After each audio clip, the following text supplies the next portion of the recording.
2025 წლის თებერვალში ოფიციალურად დარეგისტრირდა იტალია საქართველოს სავაჭრო პალატა, კერძო სექტორის ინიციატივით შექმნილი ორგანიზაცია, რომლის მიზანი არის ბიზნესებს ორივე მხარის შორის კომუნიკაციის გამარტივება, პრობლემების გადაჭრაში დახმარება, ასევე საინფორმაციო პლატფორმების შექმნა და ორმხრივი ეკონომიკური ურთიერთობების გაღრმავება. პალატა უკვე გეგმავს პირველ ოფიციალურ შეხვედრასაც, რომელიც 19 ივნისს არის დაგეგმილი. ღონისძიებაზე კი წარმოადგენს შესაძლებლობას წევრებისათვის უკეთ გაეცნონ ერთმანეთს, განიხილონ სამომავლო ხედვები და ერთობლივი პროექტების მიმართულებები. პირველ შეხვედრამდე კი გეგმებს ჯერ ჩვენი საქმიანი მაყურებელი გაიგებს და მოისმენს. ჩვენთან ერთად არიან სტუდიაში მარტა იმანეო, იტალია-საქართველოს სავაჭრო პალატის თანადამფუძნებელი და ასევე კოტე გაბრიჩიძე, იტალია-საქართველოს სავაჭრო პალატის თანადამფუძნებელი. მოგესალმებით. მადლობა სტუმრობისთვის. დავიწყოთ პირველ რიგში მნიშვნელობით სავაჭრო პალატის და იდეისა, რატომ შეიქმნა, რა გახდა ამის საჭიროება და მიზეზი იმისა, რომ ამ ორ ქვეყანას შორის ყოფილიყო ასეთი კავშირები. Yeah, so thank you for having us here. Well, I moved to Georgia actually 3 years ago, so I'm Italian. I'm originally from a city next to Milano. ვართ მილანთან ახლოს მდებარე ქალაქიდან წარმოშობით და I came to Georgia to ჩამოვედი საქართველოში იმისთვის, რომ ღვინის წარმოება დამეწყო და როცა ჩემს ბიზნესს ვაკეთებდი, გავიაზრე, რომ არ იყო ქსელი იტალიასა და საქართველოს შორის ბიზნესმენებს და ბიზნესის მიმართულებით ქალბატონებს შორის, რომელიც საშუალებას მოგცემდა, რომ რესურსები გაგვეზიარებინა და სწორედ აქედან წარმოიშვა თავდაპირველად იდეა და რა თქმა უნდა ყველაზე დიდი პარტნიორი ამ შემთხვევაში არის იტალიის საელჩო, რა თქმა უნდა პირველ რიგში მათთან მივედი, იდეა გავუზიარე და ენთუზიაზმით ახსავსენი იყვნენ, ამიტომ ამ შემთხვევაში უკვე დავიწყე სხვადასხვა წევრებთან კომუნიკაციის დამყარება, რასაც ვფიქრობდი, რომ შეიძლება ყოფილიყო ვაჭრობის საფუძველი საქართველოსა და იტალიას შორის და კოტა იყო ერთ-ერთი პირველი, ვისაც ხმა მივაწვდინე და 1 წლის განმავლობაში, ეს იყო 2024 წლის თებერვალში თავდაპირველად, როდესაც ეს ქსელი შევკარი ადამიანები გავაერთიანე იდეის ირგვლივ და უკვე 2025 წლის თებერვალში ოფიციალურად ჩაეშვა და დარეგისტრირდა, ახლა უკვე თითქმის 20 წევრი გვყავს და ძლიერდებით დღითიდღე. მარტა, საქართველოს-იტალიის ეკონომიკური კავშირები ბოლო წლებში იზრდება, რა მიმართულებებით ხედავ პოტენციალს. მათ შორის ერთ-ერთი წამყვანი შეიძლება თუ არა იყოს ღვინის წარმოება, იტალიური, ქართული და ეს კავშირები და კიდე რა მიმართულებები და ინდუსტრიები შეიძლება იყოს საინტერესო იტალიელებისთვის, ქართველებისთვის, საინვესტიციო ექსპორტისთვის და ასე შემდეგ. So definitely, I mean, we can all look ნამდვილად around ყველა შეგვიძლია ვხედავთ, რომ ყველაზე დიდი ინდუსტრია არის საკვების და სასმელის მიმართულებით, სადაც ვიზიარებთ ამას, თუ მაგალითად საქართველოს სუპერმარკეტებში შევხედავთ 60% არის იტალიური ყავაც კი იტალიურია მაღაზიებში, ამიტომ ეს არის ის მიმართულება, სადაც ადგილობრივ პარტნიორებს აქვთ ხედვა ბაზარზე და რაც არის გასაოცარი, რასაც ვაკვირდებით, არის ის, რომ საქართველოს და იტალიის შორის ვაჭრობის შემთხვევაში იტალიელებს ყოველთვის სურს ადგილობრივი პარტნიორები ყავდეთ და როგორც წესი ჩვენი კომპანია არ შემოგვყავს სხვადასხვა ეროვნებიდან ყოველთვის ვეძებთ ადგილობრივ წარმომადგენელს, ადგილობრივ პარტნიორს, რაც ნიშნავს იმას, რომ ქართული კომპანიები დიდი იტალიური ბრენდების ოფიციალური წარმომადგენლები ხდებიან და კომუნიკაცია აქვთ პირდაპირ იტალიასთან, ეს არის ის, რასაც მხარს ვუჭერთ, ასევე ჩვენი აქტივობის პარკლებში ეს არის საკვების და სურსათის მიმართულებით. შემდეგ არის სოფლის მეურნეობა, თუ კახეთში წახვალთ მაგალითად 90% ხედავთ, რომ იტალიური ეტიკეტით არის დასტიკერებული, თუნდაც სხვადასხვა აღჭურვილობის მიმართულებით, როდესაც შეფუთვაზე გადავდივართ, ასევე მაგალითად ნუშის მოსავლის აღების მიმართულებით, იტალიური ტექნიკით და აღჭურვილობით ხორციელდება მათი დიდი ნაწილი და ასევე ტექნოლოგიების მიმართულებითაც გადავდივართ და ბევრ საინჟინრო კომპანიასთან და IT კომპანიასთან გვაქვს კომუნიკაცია. იტალიელებს სურთ, რომ სერვისი მიეწოდონ ადგილზე, ამიტომ პირველ რიგში, რა თქმა უნდა, მათ წარმომადგენლობას ვეხმარებით და შემდეგ უკვე ამ ქსელის დამყარების შესაძლებლობის და ასევე სატენდერო პროექტებზეც ვმუშაობთ. ეს არის 3 ძირითადი სექტორი, სადაც ხედავთ, რომ საქართველოს და იტალიის შორის ეს თანამშრომლობა შეიძლება ეფექტური იყოს. პასუხებისთვის, მარტა, ჩვენ ვახსენეთ ინდუსტრიები, პროდუქტები, რომელთა კავშირებით საქართველოსა და იტალიას შორის არის, მათ შორის ხო საქმიანი დილას ყოველ დილასაც მაკკაფეს და სეგაფრედოს იტალიური ბრენდის ყავით ვიწყებთ. კოტე, რა არის ის მთავარი იმ კომპანიებისა, რომლებიც უნდა გაერთიანდნენ სავაჭრო პალატაში და რა იქნება მათთვის ხელსაყრელი მისაღები და როგორ იმოქმედებს ეს საქართველოს ეკონომიკაზე? მოგიყვებით, ჩემი ასე ვთქვათ, მე რატომ მივიჩნიეს ძალიან საინტერესოდ, იმიტომ რომ არაერთხელ მიმიღია მონაწილეობა იტალიაში სხვადასხვა გამოფენებზე. და მივხვდი, რომ ეს ძალიან საინტერესო თემა არის. ჩვენ გქონდა აქ კორონამდე, კორონას შეეწირა ერთი ჩემი ძალიან კარგი პროექტი, იტალიური რესტორანი. ვართ იტალიური ერთ-ერთი ჯელატოს, ანუ ნაყინის მიმართულების ფრენჩაიზერი აქეთ მხარე, რაც როგორც ახსენა მარტამ. და კიდე სხვა მიმართულებებზე მაქვს ცთი ხედვები, რომ შეიძლება განვავითაროთ კი, განვითარების პერიოდში ვართ. და მე ვიცი, რომ ეს ძალიან ადვილია. უბრალოდ ყველას გონია, რომ ეს არის რაღაცა საზღვარგარეთ, საბაჟო, ტრანსპორტი, ეს სინამდვილეში ძალიან ადვილია ყველაფერი. და ინტერესი არის როგორც ჩვენი იქით ამ მხრიდან რაღაცა, ასევე იტალიელების მხრიდან ძალიან დიდი ინტერესია, რომ განვითარდნენ, იმიტომ რომ ევროკავშირი ძალიან ესეთი დახურული ჩარჩო ორგანიზაცია, პრინციპში, რომელიც გარეთაც ბევრად უფრო დიდი სათამაშო მოედანია და უამრავ იტალიო კომპანიასა ვისანაც გვაქვს ურთიერთობა, აქ სურვილი რომ პირიქით გაფართოვდნენ აღმოსავლეთით და ფაქტურად საქართველოს ტრამპლინია იქით კიდე უფრო შორი მიმართულებებისკენ და ეს იყო მთავარი იდეა, რომ რატომაც არა. და ძალიან დიდი პრობლემები არის კომუნიკაციაში, ინფორმაციის სიმცირეში და ეს პირველ რიგში ფაქტობრივად მოგვცა ესეთი ბიძგი, რომ აუცილებელი იყო ესეთი ორგანიზაციის კერძო რაც თავარია. იმიტომ რომ იტალიის სავაჭრო პალატა სახელმწიფო არსებობს, მაგრამ როგორც ყოველთვის ყველა ესეთი სახელმწიფო ორგანიზაციები არის ცოტათი ტლანქი, მძიმე, ბიუროკრატია და 1000 შეთანხმებები იქ ძალიან კი ბევრად უფრო აქტიურები ვართ, ბევრად უფრო და ნუ პრინციპში ყველანაირად გუზურს გვიმაგრებს იტალიის საელჩო და იტალია. და რაც თავარია ბიზნეს საზოგადოება იქიდანაც და აქედანაც. ვაი, ჩვენთვის საექსპორტო ნაწილში რა შეიძლება იყოს საინტერესო? დღეს იტალიაში ექსპორტი გვაქვს, ნუ ცხადი ხა იმპორტი აჭარბებს, მან დისბალანსია, მაგრამ ღვინოს გავაქვს მათ შორის იტალიურ ბაზარზე. რა შეიძლება იყოს საინტერესო ჩვენი ბიზნესისთვის, რომ იტალიურ ბაზარს მივაწოდოთ? იცით რა არის, ხა ჩვენ რაც ჩვენ ბიზნესებში ადვილია თუ არა, როგორც ეგეც პრინციპში ადვილია თუ იქიდან იტალიური მხრიდანაც მომხრე და იქიდან მხრიდანაც თუ არის ესე თქვა მხარდაჭერა და მხარდაჭერა არის. აი ხა პრინციპში გვაქვს რაღაცა იდეა გავაკეთოთ ესეთი ბიზნეს გაცვლა, ერთ-ერთი ჩვენი მილანის ორგანიზაცია არის, რომლებიც ძალიან დიდი ინტერესით იტალიელი ბიზნესმენები უნდათ რომ ჩამოიყვანონ საქართველოში, ჩვენი მათი მიღების ორგანიზებაზე ვფიქრობთ და მუშაობთ, ასევე ჩვენი ბიზნესმენები, ვისაც იტალიაში განვითარების და ექსპორტის და არა მარტო თემები აქვთ პროექტებად, იქით გავიყვანოთ და მილანში რაღაც იქაურ საზოგადოებას შევახვედროთ, ბიზნეს საზოგადოებას გულისხმობ. და კიდე არის რამოდენიმე პროექტები, რომლებითაც უკვე კომპანიებმა ადგილობრივებმა მოგმართეს, რომ ეს გვინდა რომ გავაკეთო იტალიელებთან ერთად იქ, ეს გვინდა რომ გავაკეთოთ აქ. და პრინციპში ამას ყველაფერს ჩვენ ვაქვთ, ასეთი ხიდის ფუნქციას ვასრულებთ და მომავალში გქონია რომ კიდე შემოგვემატებიან არაერთი მოთამაშეები.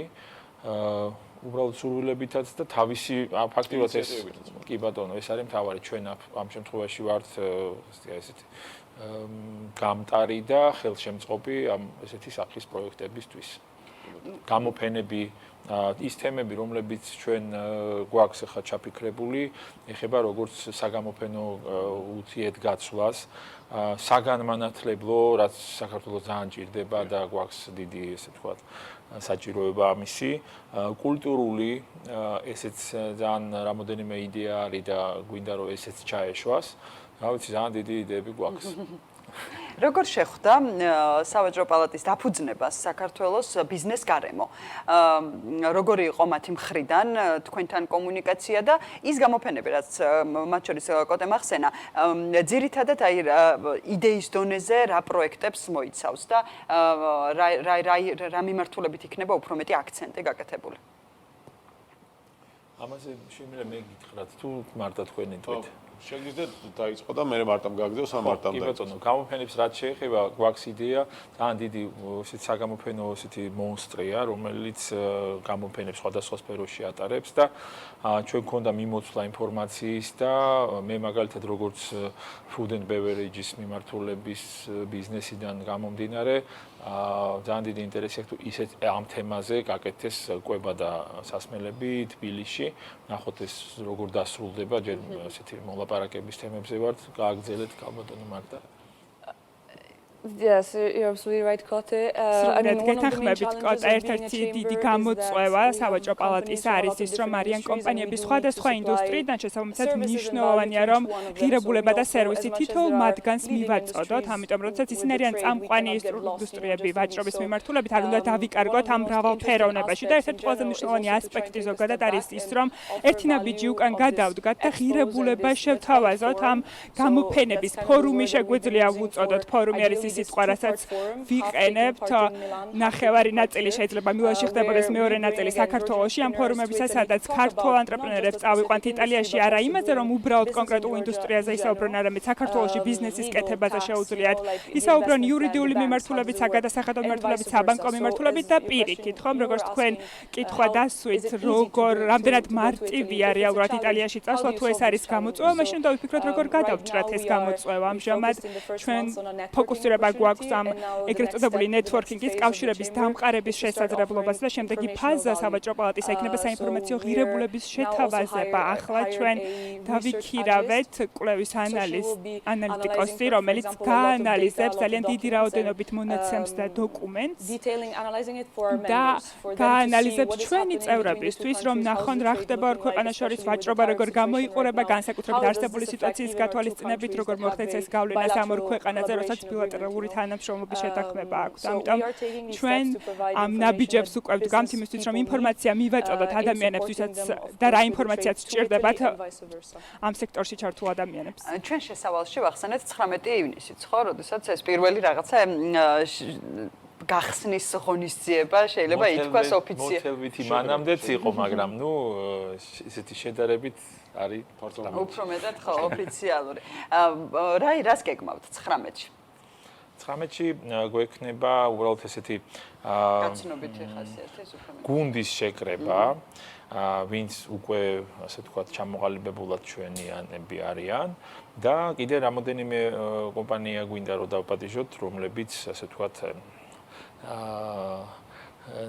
აქვთ გადაწყვეტილება, მაგრამ ბოლომდე ჯერ არ გადაუწყვეტიათ და რაღაცა ჩვენი აქამდე გაკეთებულ პატარა ასეთ რევიუს გავაკეთებთ, რა გაკეთდა და რა იდეები გვაქვს კიდე მომავლისთვის, რომ უფრო რაღაცა ასეთი მკაფიო წინსვლის ნაბიჯები დავგეკმოთ. უბრალოდ ეს ესეთი პატარა გახსნილი სიტუაცია იქნება, არა სამუშაო რეჟიმი. კი ბატონო. კოტე მახსენა განათლება და მიმართულება, რომელიც საინტერესო იქნება, რა ტიპის გამოცდილება შეგვიძლია გავიზიაროთ იტალიისგან, რა შეიძლება თქვათ ჩვენ მივცეთ ამ მიმართულებით და ნუ ღირებულებას არ ქმნის მარტო რაღაც კონკრეტული პროდუქტების ექსპორტი, იმპორტი და ეს ბიზნეს ურთიერთობები, ღირებულებას ალბათ ქმნის რაღაც გამოცდილება, ცოდნა, რომელიც შეგვიძლია რომ წამოვიღოთ. ორმა ქვეყანამ გავცვალოთ, მოკლედ. რაზე შეიძლება იყოს, რა პროექტებზე შეიძლება იყოს აქ აქცენტირება, მოაზრებული რა გაქვთ? ბოლო რამდენიმე მე ვიტყოდი წლის განმავლობაში საგანმანათლებლო საკითხი ბევრჯერ წამოიჭრა და ერთ-ერთი მიმართულება არის სტუმართმასპინძლობის სექტორი. იტალია არის სტუმართმასპინძლობის ჰაბის წამყვანი აქტორი, ამიტომ ამ შემთხვევაში ინფორმაციის გაცვლა იქნებოდა ის, რომ სასტუმროს მენეჯერებს ან კონკრეტული სექტორის წარმომადგენლებს გავგზავნიდით იტალიაში, ან პირიქით იტალიიდან ჩამოვიყვანდით ცოდნის გაცვლის მიზნით, რადგან მათ რა თქმა უნდა სხვადასხვა კულტურასთან აქვს შეხება და სხვადასხვა ცოდნა აქვს იმისა თუ როგორ მიიღონ სტუმრები, ამიტომ სტუმართმასპინძლობა იქნება ნამდვილად და ეს მოთხოვნა და თხოვნაც უკვე გაჟღერებულია. მეორე იქნება ის, რომ რა თქმა უნდა ღვინის წარმოება თქვენს აღნიშნეთ აქამდე ეს არის ჩემი ბიზნესი გარკვეულწილად, ამიტომ არსებობს საქართველოში უნივერსიტეტები ამჟამად, რომლებიც გზავნიან მათ სტუდენტებს გაცვლითი პროგრამის ფარგლებში საქართველოში, იტალიაში უბრალოდ ღვინის წარმოების მიმართულებით და ამ უნივერსიტეტებს შორის ინფორმაციის და გამოცდილების მათსვლა ძალიან მნიშვნელოვანი იქნება მესამე წელი უკვე ამას აკეთებენ ჩვენ მქონდა კომუნიკაცია მათთან როგორ შეგვიძლია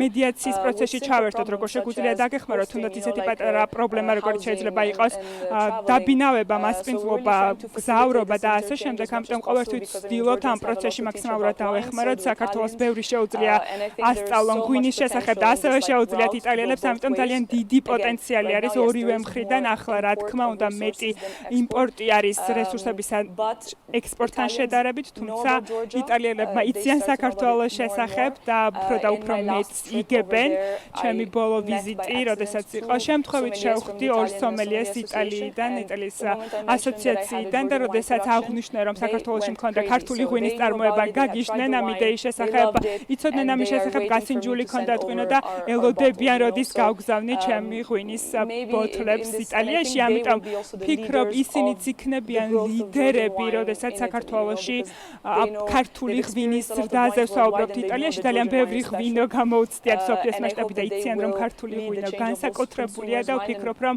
მომხმარებლების მოსაზრების ცვლილებაში ძალიან მნიშვნელოვან როლს ითამაშებენ რომ უფრო მეტი ქართული ღვინო მიირთვან. I want to mention about კულტურული გაცვლები ჩვენ აღმოვაჩინეთ სრულებით შემთხვევით, მაგრამ უკვე ეს ძალიან ჩვენი გახდა არაერთი ქართულ-იტალიური არქეოლოგიური ექსპედიცია წლების განმავლობაში ანხორციელებს გათხრებს და მე ამის წარდგინებას როგორც იტალიაში, ასევე საქართველოში სამი არქეოლოგიური ექსპედიცია მე მაგალითად პირადად მქონდა ურთიერთობა ძალიან საინტერესო და პრინციპში მათი ხელშეწყობა ასევე ჩვენი მხრიდან ერთ-ერთი საინტერესო თემა არის. რა თქმა უნდა, კულტურული ასე ვთქვათ კავშირები შეგვიძლია ბევრ რამეში მოვძებნოთ და ნახავთ კიდევაც. იგივე ღვინის წარმოების ნაწილში ჩამოგრჩება იტალია საკმაოდ ძველია იტალიაშიც ღვინის წარმოებას და ეს კულტურაც, კულინარია შესაბამისად, სტუმართმოყვარეობა ჩვენს იტალიელებს უყვართ სტუმრები ღვინოც, მოლხენაც და კარგი სამზარეულოს. მაგრამ ჩვენ არ გვიხსენებია კიდევ ერთი ინდუსტრია, რომელიც იტალიიდან მოდის, ხო, პრინციპში მოდის ინდუსტრიასაც ძალიან გამოადგება. საქართველოს მოდის ინდუსტრიას ეს კავშირები. ხა შეიძლება ჩვენ მთლად ეს არ ვართ გასულები მსოფლიო რუკაზე, მაგრამ არაერთი ქართველი დიზაინერი ყავს, ხო, მსოფლიო მასშტაბით ცნობილი და შესაბამისად ამ მიმართულებითაც ველით ზრდას. ძალიან დიდი მადლობა. საინტერესო საუბრისთვის ველით თქვენგან გეგმებს, სიახლეებს და თავისთავად ჩვენ საქმიან მაყურებლებსაც გავუზიარებთ. მადლობა კიდევ ერთხელ სტუმრობისათვის. ჩვენთან საქმიანი დილას ეთერში იყვნენ მარტა იმენეო, იტალია-საქართველოს სავაჭრო პალატის თანადამფუძნებელი და ასევე სტუმრად ყავდა პრეზიდენტი იბეტანა და სტუმრად ყავდა კოტე გაბრიჩიძე, ასევე იტალია-საქართველოს სავაჭრო პალატის თანადამფუძნებელი. თარგმანს უზრუნველყოფს სათარჯიმნო კომპანია NG Georgia.